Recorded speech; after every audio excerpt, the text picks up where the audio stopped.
All right, let's just dive right into a really tough question. What happened to the church? Why has it seemingly lost its way in the eyes of the world? There was a time when the church was a really respected, trusted voice in society.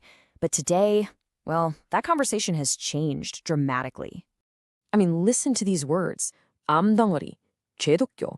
In South Korea, these are terms the younger generations are actually using to describe the church. They translate to things like a cancerous tumor or a really derogatory term for Christians.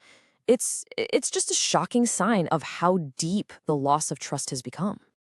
You really can't deny the shift. Being a Christian used to be a point of pride, almost like a badge of honor that said something about your character.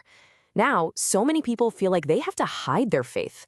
I've even heard these stories of people in a restaurant who will pretend to drop a spoon just so they can duck under the table and say a quick secret prayer before their meal. That public pride has turned into a kind of private shame. So at the very heart of this whole crisis is this profound loss of trust. And it's led to a complete role reversal. Think about it.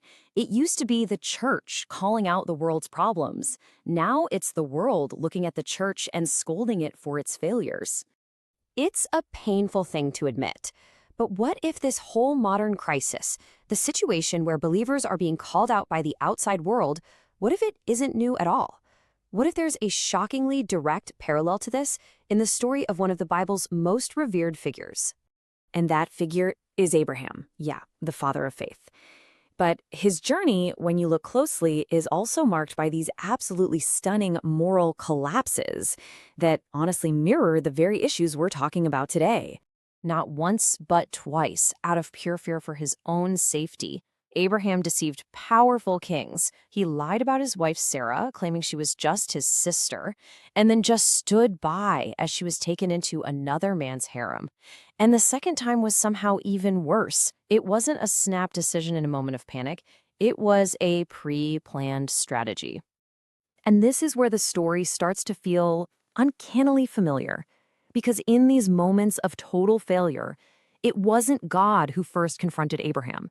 No, it was the pagan, non-believing kings that he had wronged. First, you have Pharaoh in Egypt. His entire household gets hit with plagues because of Abraham's lie, and he justifiably reads him the riot act. You have the so-called man of God being called out for his deception by a worldly king. And then, believe it or not, it happens again. This time with King Abimelech, a guy God himself in a dream calls a man with a clear conscience. And he is justifiably outraged, scolding Abraham for the exact same calculated lie. So when you put them side by side, the paradox is just staring you in the face. In this direct comparison, the non-believer, Abimelech, looks way more righteous than Abraham, the chosen one. He's honest, he's responsible, he acts with integrity. It sounds exactly like the modern complaint, doesn't it? The world is behaving better than the church. And that brings us to the biggest question of all. I mean, by any worldly logic, God should have just given up on Abraham. Why not pick someone more worthy, a morally upright guy like Abimelech, to carry out his grand plan? The answer to that question basically turns everything we think we know about merit and worthiness completely upside down. It has absolutely nothing to do with human perfection and everything to do with the nature of God's promise. Okay, so this is the absolute key. God's covenant with Abraham was never a contract based on how well Abraham performed. It was a promise based on God's grace. And that promise was always designed to be bigger than Abraham's failures. To put it simply, our mistakes just can't derail God's plan. But the story doesn't just end with a simple, "you're forgiven." No.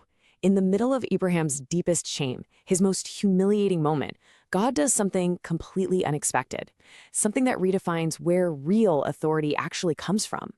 So picture this.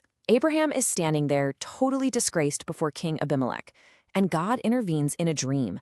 But he doesn't condemn Abraham. Instead, he reveals Abraham's true identity to the very king who was scolding him. He tells him he is a prophet. And this right here is the final powerful twist. At his absolute lowest point, God calls the sinner a prophet, and he gives him spiritual authority, not despite his failure, but right in the middle of it. The man who caused the whole crisis is now the only one who can solve it through prayer. Authority isn't given to the perfect, but to the forgiven. So what does this ancient story say to our modern crisis? It tells us that, yes, the world's criticisms may be completely valid. We have to listen, and we have to repent. But it also forces us to ask a bigger question. What lies beyond our failure? It suggests it's not just shame, or even just forgiveness. It is a renewed calling and a startling authority given to us in our weakness that we are meant to use for healing.